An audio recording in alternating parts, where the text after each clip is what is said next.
elected them. Maldives के राष्ट्रपति doctor Mohammad Muizzu का आगमन, भारत का एक और महत्वपूर्ण पड़ोसी।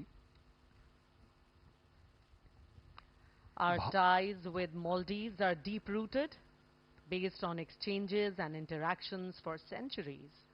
India's neighborhood first policy has deepened our bilateral ties for the common benefit of two countries and their regions. First line நேயர்களுக்கு வணக்கம். நம்ம இன்னைக்கு என்ன பார்க்க போறோம்னா, இது ஒரு காமெடியான செய்தி மட்டும் இல்லை, ஒரு சீரியஸான செய்தியாகவும் நம்ம பார்க்கலாம். ஏனென்றால் ஒரு நாட்டோட அதிபருக்கே பில்லி சூனியம் வச்சுட்டாங்க. யார் அப்படின்னு பார்த்தீங்கன்னா, அவர் அமைச்சரவையில் இருக்கக்கூடிய ஒரு பெண் அமைச்சர். அப்படின்னா பார்த்தீங்க எவ்வளோ காமெடியாக இருக்குது அப்படின்ட்டு. இதற்கு காரணம் நம்ம மோடிஜி தான் அப்படின்ற மாதிரியான ஒரு டாக் அந்த நாட்டில் அடிபட்டிருக்கு. மோடிஜிக்கு பில்லி சூனியத்துக்கு என்ன காரணம்? மோடிஜி பேரை சொல்லி பில்லி சூனியம் வச்ச அமைச்சர் யார்? எதற்காக இந்த மாதிரி பில்லி சூனியம் வச்சாரோ? அவ்வளோ ஆத்திரம் என்ன? இந்த பில்லி சூனியம் என்ன பண்ண போகுது அப்படின்றதெல்லாம் நம்ம பார்க்க போகிறோம். ஸோ அந்த அமைச்சரை, அந்த பெண் அமைச்சரை அந்த நாட்டில் இன்னைக்கு கைது செய்திருக்கிறாங்க. ஸோ இந்த பில்லி சூனியத்தை எதுக்காக வச்சாங்க? எதுக்காக மோடிஜி மேலே அவ்வளோ கோபம்? மோடிஜிக்கும் இந்த பில்லி சூனியத்துக்கு என்ன சம்மந்தம் இருக்குன்னு தான் நம்ம பார்க்க போகிறோம். அதாவது பார்த்தீங்க அப்படின்னா, நம்மளுடைய அண்டை நாடு அப்படின்னு பார்த்தோம் அப்படின்னா ஸ்ரீலங்கா இருக்குது, இந்த பக்கம் பார்த்தீங்கன்னா பங்களாதேஷ் இருக்குது, ஒரு பக்கம் பாகிஸ்தான் இருக்குது, இன்னொரு பக்கம் மலைக்கு பின்னாடி சைனா இருக்குது, நேபாள் இருக்குது, இப்படி நிறையா அண்டை நாடுகள் இருக்கு இல்லையா? இதில் ஒரு முக்கியமான அண்டை நாடு என்ன அப்படின்னு நீங்கள் பார்த்தீங்க அப்படின்னா, அதுதான் மாலத்தீவுகள், மால்தீவ்ஸ். இந்த மாலத்தீவுக்கும் நமக்கும் இடையில ஒரு 6 மாதத்துக்கு முன்னாடி ஒரு வாக்கியா தகராறு நடந்தது. உங்கள் எல்லாருக்கும் தெரிஞ்சிருக்கும். நம்ம இதிலேயே நம்ம போட்டோம். அதாவது மாலத்தீவுன்றது இப்போ நான் இதில் போடுறேன், நீங்கள் பாருங்கள். ஒரு புள்ளி புள்ளியாக இருக்கக்கூடிய ஒரு குட்டி தீவு நாடு தான். தீவுன்னு கூட சொல்ல முடியாது, அது ஏதோ மணல் திட்டு நாடு அப்படின்னு கூட சொல்லலாம்.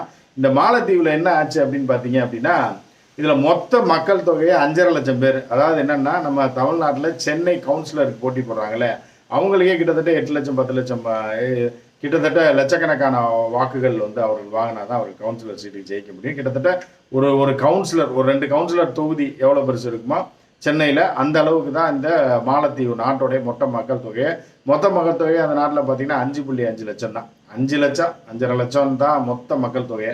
அத்தனை தீவுகள் இருக்கு, ஆயிரக்கணக்கான தீவுகள் அங்கே இருக்குது. நான் பார்க்கலாம், தீவுகள் எல்லாம் எல்லாமே மணல் திட்டா இருக்கு. இதுக்கும் என்னென்னா, இந்த நாட்டை நீண்ட காலமாக பாதுகாத்து வந்தது யாருன்னா இந்திய அரசாங்கம், இந்திய இராணுவம் தான் பாதுகாத்து வந்தது.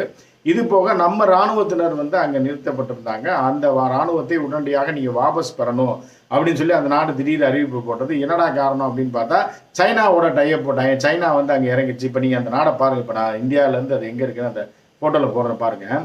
இந்தியா கீழே இருக்குது. இப்போ வேறு நாட்டு அந்நிய சக்திகள் இந்தியாவை தாக்கணும்னா, இந்தியா பக்கத்தில் ஏதாவது தங்குமிடமோ அவர்கள் இராணுவ படைகளை கொண்டு இறக்குவதற்கோ, கப்பலை நிறுத்துவதற்கோ, டீசல் போடுறதுக்கோ ஏதாவது ஒரு இடம் வேணும்ல.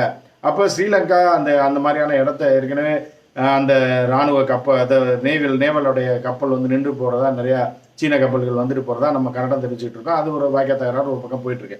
இதுக்கிடையில் இந்த மாலத்தீவு இவ்வளோ நாள் நம்ம கட்டுப்பாட்டில் இருந்தது. நம்ம இராணுவ வீரர்கள் தான். இராணுவ வீரர்கள் மொத்தம்லாம் கிடையாது, ஒரு 15 பேர் தான் அங்கே இருந்திருப்பாங்க.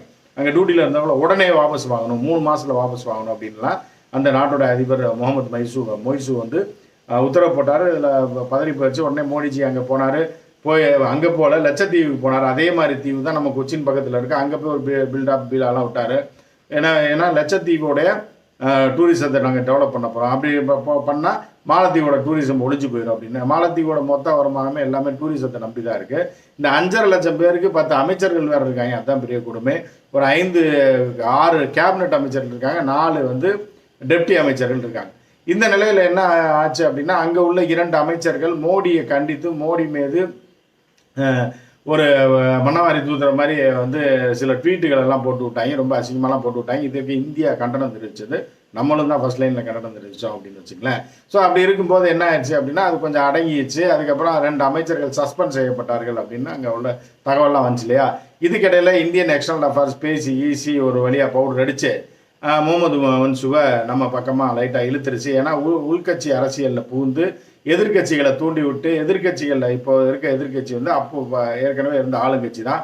ஏன்னா அவர்களை வைத்து என்ன பண்ணுறா, முன்சூக்கு கொஞ்சம் முகமது முன்சூ கொஞ்சம் டார்ச்சர் கொடுத்தோன்னு என்ன பண்ணுறாரு, ஆட்டோமேட்டிக்காக இவங்க உள் அரசியலுக்குள்ளெல்லாம் போடுறாங்க, அவரால் அரசியல் தாக்கு பிடிக்க முடியல, 2வது கூட்டணி ஆட்சி தான் அங்கே நடக்குதுன்றனால என்ன பண்ணிட்டாரு அப்படின்னா, அங்கே 87 இடங்கள் தான் எம்பி இடங்கள். அதில் 15% அளவுக்கு அமைச்சர்கள் போட்டுக்கலாம் அப்படின்றனால கிட்டத்தட்ட ஒரு 12 அமைச்சர்கள் இருக்காங்க. போட்டு அங்கே ஆட்சி நடந்துகிட்டு இருக்குன்னு வச்சுங்களேன். இதில் ஒரு பெண் அமைச்சர் தான் என்ன பண்ணிட்டாங்கன்னா, கடந்த வாரம் இப்போ 4 நாளைக்கு முன்னாடி மோடிஜி பதவி ஏற்றார் இல்லையா, அந்த பதவியேற்பு விழாவிற்கு துண்டு துக்கடா நாட்டோட தலைவர்கள்லாம் வந்திருந்தாங்க. பெரிய நாட்டு தலைவர்கள் யாரும் அழைக்கப்படல, வரவும் இல்லை. ஏன்னா அவ்வளோ நேரம் வந்துலாம் யாரும் உட்காந்துருக்க மாட்டாங்க. நேபாள், பூட்டான், அதே மாதிரி பங்களாதேஷ், ஸ்ரீலங்கா, மால்தீவ்ஸு, செசைல்ஸ், இப்படி ஒரு சின்ன சின்ன நாடுகளை சேர்ந்த தலைவர்லாம் கூப்பிட்டுருந்தாங்க. அவர்கள் வந்து மணிக்கணக்காக உட்காந்து அந்த நிகழ்ச்சியை பார்த்தாங்கன்னு வச்சுக்கலேன். இதில் கலந்துக்கிட்டவர் தான் முகமது முன்சு கலந்துக்கிட்டோடனே இதனால் மன கொதிப்படைந்த ஒரு பெண் அமைச்சர், அவங்க பேர் வந்து பாத்திமா. அந்த அம்மா என்ன பண்ணிருக்குன்னா, இளங்கி தான், ஒரு 30 வயசுக்குள்ள தான் இருக்கும். அது டென்ஷன் ஆகி இந்தியா கூட நம்ம பகைமையை பாராட்டி சைனா கூட சேர்ந்துக்கிட்டு இருக்கோம், இந்தியா வந்து இஸ்ரேலுக்கு ஆதரவாக செயல்பட்டுச்சு, பாலஸ்தீனை வந்து மக்களை கொள்வதற்கு இந்தியாவும் ஆயுதம் கொடுத்துருக்கு, அதனால தான் நாங்கள் நம்ம ஏற்றுக்கிட்டு இருந்தோம். திருப்பி அவருடைய பதவி பிரமாண விஷயத்திலே போய் நீங்கள் போய் பங்கேற்றாங்க, போய் உட்கார்ந்துருந்தா என்ன அர்த்தம்னு சொல்லி 4 நாளைக்கு முன்னாடி மோடிஜி பதவி ஏற்றால இல்லையா, முகமது முன்சுக்கு சனி பிடிச்சிச்சு.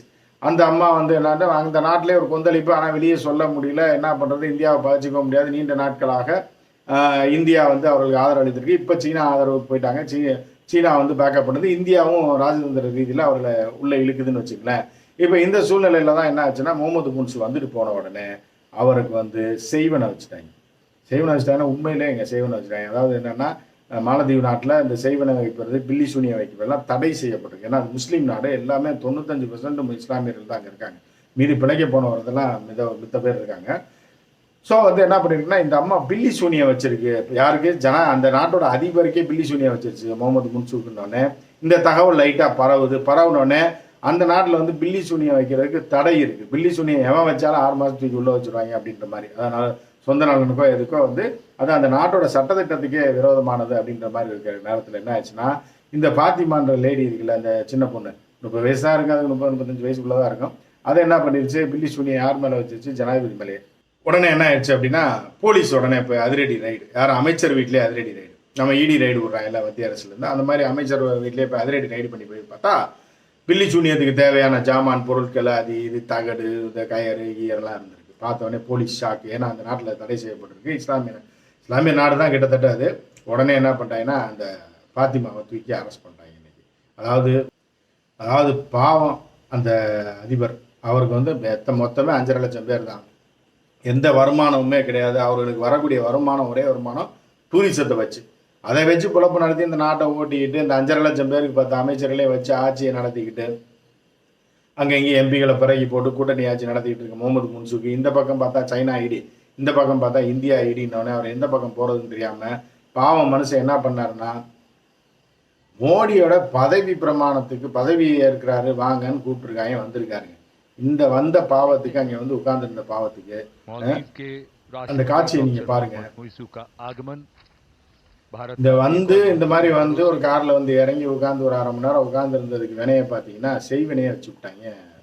செய்வனை வச்சுட்டாங்கன்னா, அந்த நாட்டில் செய்வனை வைப்பது தடை. அதாவது என்னன்னா, பில்லி சூனியம் வைப்பது தடை இருந்தாலும் அதிபர்லேருந்து எல்லாருமே இந்த செய்வனை பில்லி சூனியம்னா பயப்படும்.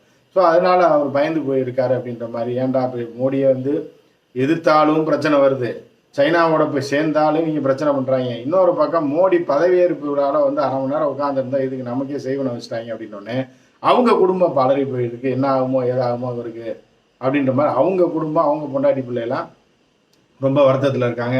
ஏன்னா அந்த பிள்ளை இப்படி பண்ணிடுச்சு, நம்ம அமைச்சரவையில் இருக்கிற பிள்ளை இப்படி போய் நம்ம தலைவனுக்கே இப்படி வச்சிருச்சு அப்படின்றது அந்த நாட்டில் ஒரு பெரிய பரபரப்பை ஏற்படுத்திடுறது. இன்னும் அதிகாலை வந்து போலீஸ் போனாங்க இல்லையா, போய் சர்ச் பண்ணி பார்த்ததில்ல அந்த தகடு துண்டு துக்கடாலாம் இருந்திருக்கு. அதெல்லாம் வீட்டு பூரா சர்ச் பண்ணி பார்த்து இதெல்லாம் இருக்குது, இந்த ஆதாரத்தின் அடிப்படையில் முதல்ல தூக்கி உள்ளே வச்சிட்டாங்க. அதற்கப்புறம் அந்த நீதிமன்றம் இருக்குது, அது இஸ்லாமிய நீதிமன்றம் தான். அதில் வந்து பொய்யெல்லாம் சொல்ல முடியாது. நம்ம நீதிமன்றம் மாதிரி இல்லை நான் செய்வனை வைக்கலை, நான் இது பில்லி சூனியம் இல்லை, நான் சும்மா வீட்டில் மாட்டுறதுக்கு தான் அந்த தகடெல்லாம் வாங்கி வச்சிருந்தேன்னு சொல்ல முடியாது. ரெண்டாவது வேற யாருக்காக செய்வனை செய்கிறேன், அதுக்காக தான் வச்சுருந்தேன், நான் ஜனாதிபதிக்கு செய்வனை செய்யலைன்னு சொன்னால் கூட செய்வனை செய்கிறதே குற்றன்ற அடிப்படையில் 6 மாதத்துக்கு உள்ளே வச்சுருவாங்க. இப்படி மோடிஜியோட சேர்ந்தாலும் பிரச்சனை, மோடிஜியோட சேரலைனாலும் பிரச்சனை, மோடிஜி பதவியேற்பு விழாவுக்கு வந்தாலும் பிரச்சனை அப்படின்ற மாதிரி ஒரு அதிபருக்கு இந்த நிலைமையாக இருக்குது. அப்படின்னா அந்த குடும்ப நிம்மதி இல்லாமல் இருக்குது, மன நிம்மதி இல்லாமல் செய்வனை வச்ச அந்த பாத்திமாவை தூக்கி ஜெயிலில் வச்சிட்டாங்க. ஸோ என்ன பண்ணுறதுன்னு தெரியாமல் ஒரு குழப்படியாக இருக்குது. மோடிஜினால் எவ்வளோ பிரச்சனைகள், துன்பங்கள், துயரங்கள் அந்நிய நாட்டுக்கு ஏற்படுதுன்னா வேறு பிரச்சனைலாம் வரும். ஏவுகணை தாக்குதல், அங்கே வந்து இதை பண்ணிட்டான், அதை பண்ணிட்டா, வெடிகுண்டு வீசிட்டான் அந்நிய நாட்டில், அப்படி இப்படின்லாம் நம்ம கேள்விப்பட்டிருக்கோம். ஆனால் செய்வனை வச்சு ஒருத்தருக்கு இப்படி ஆப்படிப்பாங்க மோடிஜினால் அப்படிங்கும்போது என்னன்னா நம்மளாலே ஏற்றுக்க முடியும். மோடிஜி பேரை வச்சு எதுக்கு அந்த அம்மா அப்படி வைக்கிறதுன்னு தெரியல. நான் அந்த அளவுக்கு அதுக்கு ஆத்திரமா மோடிஜி மேலே அப்படின்றது இருக்கு.